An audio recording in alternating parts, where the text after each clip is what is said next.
बहुत स्ट्रांग बन के रहती हूँ। मैं से तुझे पता तो है, मेरे से तेरे सामने नहीं होता। मेरी बात सुन, पाकिस्तान में बहुत सारी जिम्मेदारियां ऐसी हैं जो मैं अभी दुआ, मैं और मेरी रजत सारी फैमिली जो है ना, रजत फैमिली अभी दुआ करते कि मेरे मालिक एक बारी पाकिस्तान लवा, उस पर भावे सारी जिंदगी ना लवा। कोई इस तरह का सर्कमस्टांस, कोई इस तरह का अलादीन का चिराग आ जाए कि मैं एक बार पाकिस्तान उतरूं जस्ट फॉर 2 days, उस पर सारी जिंदगी चाहे ना उतराओ कोई बात नहीं, लेकिन एक दफा उतराओ।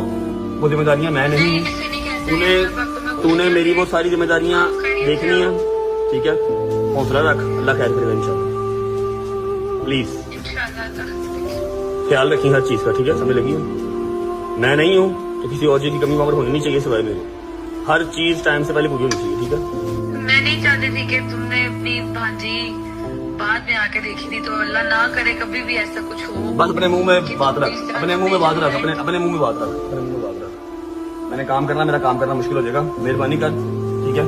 तेरे पास हर चीज वहां पर है मेरी, ठीक है? मेरी है, उस घर की है, एक ही बात है। पूरा ख्याल रखी, किसी शायद कोई कमी पेशी नहीं होनी चाहिए, ठीक है? भाई तू तो नहीं है यार प्लीज यार, इजी, प्लीज रिलैक्स, हौसला रख, अल्लाह खैर करेगा, ठीक है? आए तो उठेगी तो दोबारा कॉल करें, ठीक है? उठेगी तो करूंगी कॉल इंशाल्लाह। Okay bye, okay, I love you.